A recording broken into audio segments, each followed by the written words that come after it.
Hello everyone, so myself Sneha Bhatia, MPT in Orthopedics and Sports Rehabilitation. So in my today's video, I will be talking about cervical spine history questions. So before I start with my lecture, I would like to request my audience to please subscribe to my channel because 69% of my viewers have yet not subscribed to my channel. So please subscribe to the channel and press the bell icon to get notified for the next video. So first question that we need to ask the patient who is having neck pain or any complaint of cervical spine. First question is the age of the patient. So we have to ask what is the age of the patient. So why asking age is important?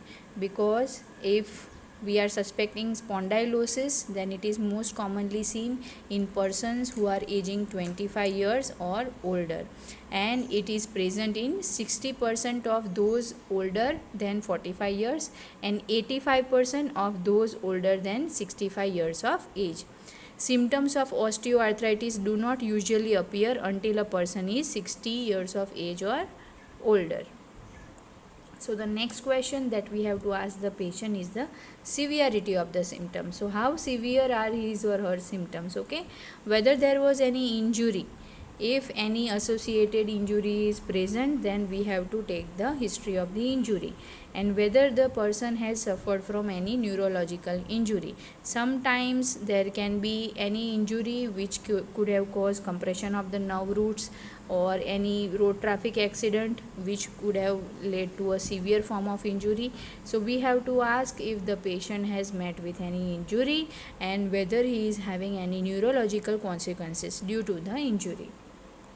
The next question we have to ask is, if there was injury, then what was the mechanism of the injury?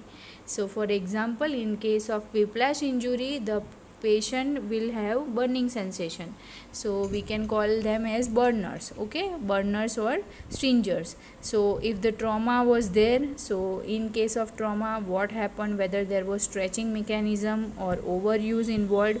So this question will help us to determine the type of the injury. And if the patient was hit from any side, okay, then we have to ask whether he was hit from front or from behind, okay. So that way we will come to know whether there was compression from the anterior aspect or the posterior aspect or the lateral aspect, okay, because depending on the site and the mechanism of injury only, we can come to know whether there is compression of the brachial plexus or not. So that is why it is important in the case of cervical region to ask the mechanism of injury. The next question we ask is, what is the patient's usual activity or pastime, and any activities or postures bother the patient, and if the patient is having any prolonged posture. For example, software professionals, okay, people who are working with the computers, most of the time they are sitting in front of their computers, okay, they may have forward head posture, and that will give rise to neck pain.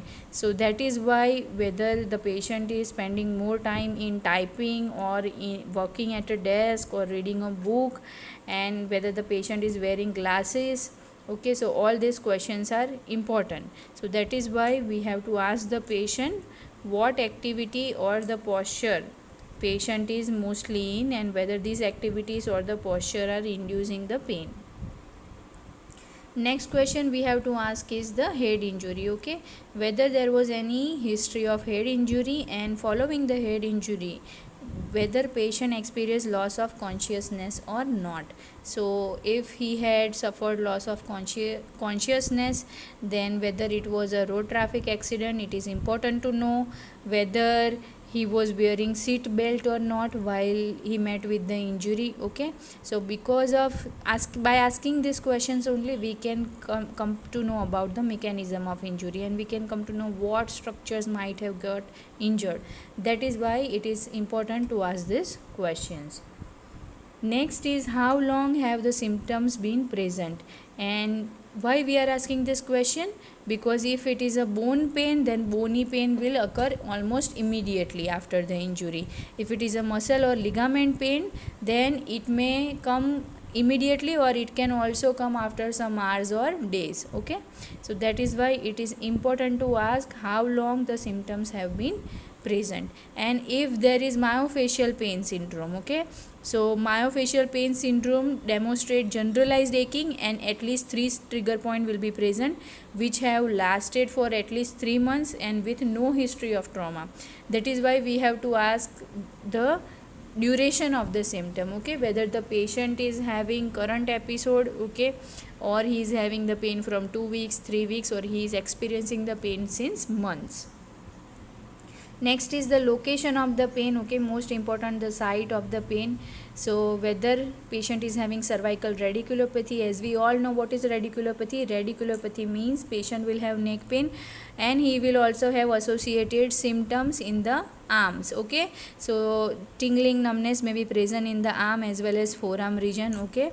So that is why we have to ask whether there is any radiation of the pain or the pain is only localized in the neck region. And in case of cervical myelopathy also, injury to the spinal cord will happen and it is more likely to present with spastic weakness, paresthesia, and possible incoordination in one or both lower limbs, as well as proprioceptive or sphincter dysfunction also can be present. So because of this, we want to rule out or rule in cervical radiculopathy or cervical myelopathy. So it is important to ask the location of the pain. Next is radiation of pain is present or not, okay, and if it is present, whether it is following any dermatome or myotome pattern, if there is any burning sensation, the pain is deep or superficial, there is shooting type of pain or there is aching type of pain.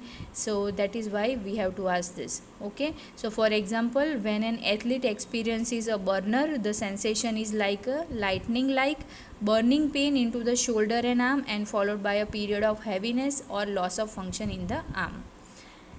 Next question we have to ask is whether the pain is induced during laughing, coughing, sneezing and straining, okay.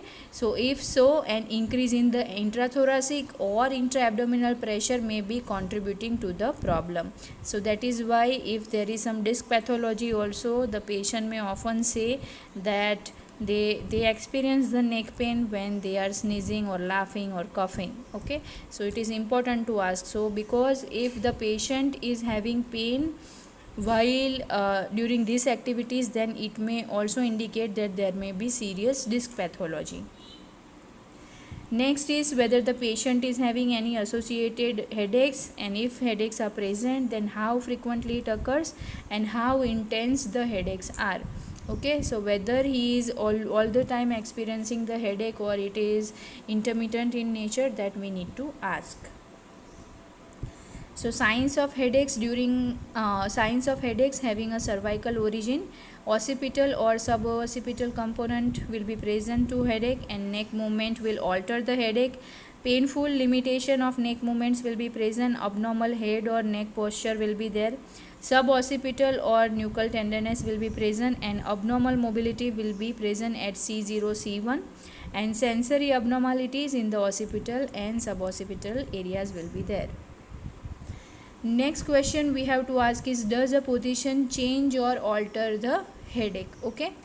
So if this change in the position is changing the headache, then which positions are increasing or decreasing the pain. And sometimes the patient may state that the pain and referred symptoms are decreased or relieved by placing the hand or arm on the affected side or on top of the head. So that also we need to check.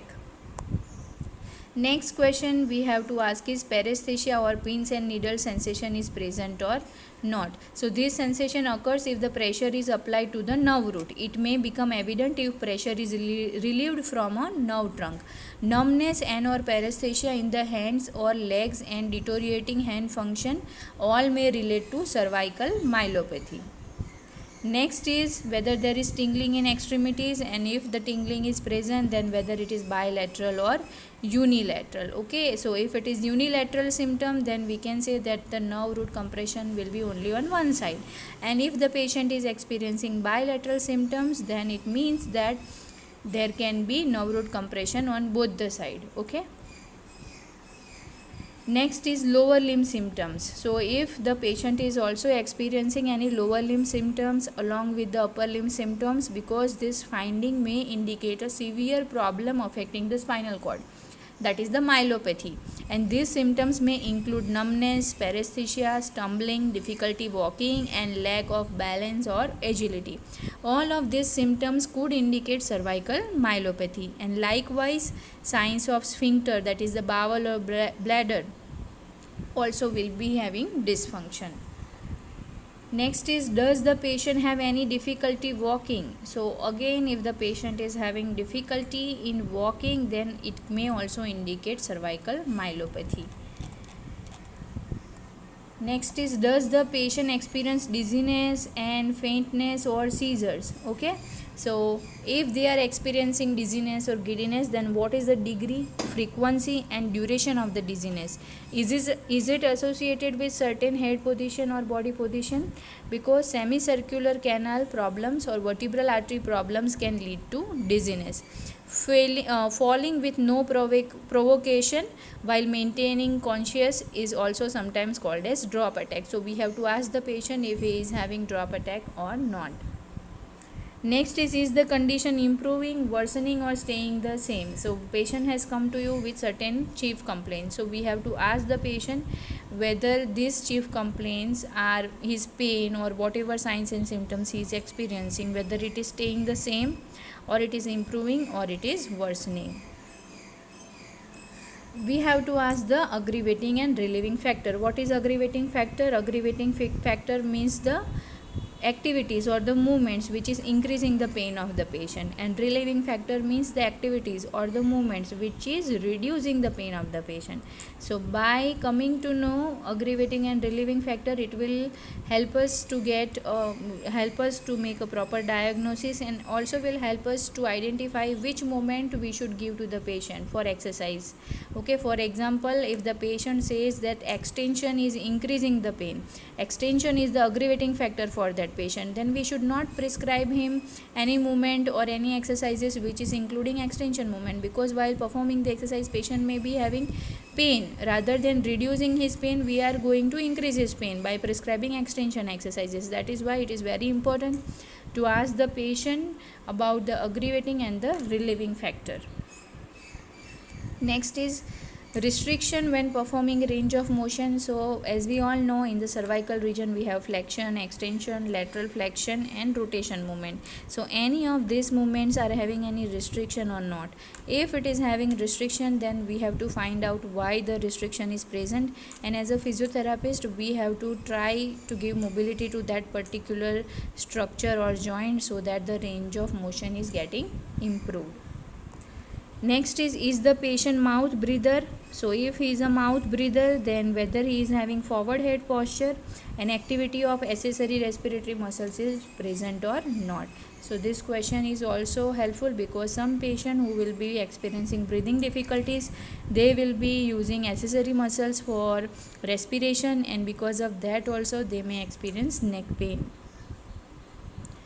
Patient is having dysphagia or not? What is dysphagia? Dysphagia is difficulty in swallowing. Okay, so or any voice changes is there. Okay, if patient has noticed any voice changes, then it can also indicate neurological problem. Okay, so there can be neurological problem. Okay, some mechanical pressure would have caused it, and also it will lead to muscle incoordination. So pain on swallowing may be indicative of soft tissue swelling in the throat, vertebral subluxation, osteophyte projection, or disc protrusion into the esophagus or pharynx. And in addition, swallowing becomes more difficult, and the voice becomes weaker as the neck is extended. So we have to ask the patient regarding any swallowing difficulties. Sleeping habits. Okay, we have to ask the patient how many pillows he or she is using, and sleeping posture may increase or decrease the stress on the cervical spine. So what kind of mattress the patient is using, whether it is hard or soft, that also we have to ask. because sleeping patterns or posture and the material that the patient is sleeping on may increase or decrease the pain. If he is using pillows which is too hard, then it may aggravate the pain of the patient. So these are the history question. If we ask the proper history question, then we can make accurate diagnosis. So please remember to ask all this history question when you get a patient with neck pain or any problem related to cervical spine. So reference for today's video, I have taken the content from the book Orthopedic Physical Assessment, David Magee. So please subscribe to my channel and share this channel with your friends. And thank you so much for watching this video.